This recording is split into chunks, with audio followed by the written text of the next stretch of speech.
Makiyajim yoqdimi? Makiyajingiz juda chiroyli, lekin birinchi uchrashuvimizdagi makiyajingiz juda chiroyli edi. Tabiiyligingiz yoquvdi, sochlaringiz yoyilgan. Nimaga? O'zgarganman-ku. Xo'p, sizni tushundim. Nafosat opa, sochimni yoyib, makiyajimni nejniroq qilib bera olmaysizmi? Bular shuni xohlayaptilar. Voy, ketyotgandim-de. Iltimos. Voy, mayli, kira qoling, tezlashaylik unda. Chiroyli makiyaj yoqmadimi sizga? Menga yoqdi. Ular tabiiydek bo'lsin deyaptilar. Kuyov to'ra nima xohlaganlarini sezdim-de, makiyajni oddiy va sodda qilishga harakat qildim.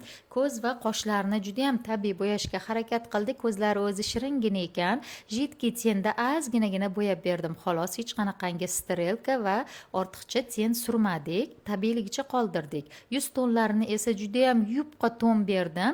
Yigitimiz xohlagan sepkillarni ochib berdik. Shunaqa obraz xohlaganmidingiz? Neçe gün paylab yolunu öyüne gelgen günüm. Bir nefesке tinç koyup dostu yaran gelmin durun. Ben ahır şu gül perini köyünde hayranım. Bular makiyajimni ko'rmoqchilar. Kirsalar maylimi? Ha, bemalol. Sepkillarim yoqmaydimi sizga? Men aynan shu sepkilarga oshiq bo'lganman o'zi.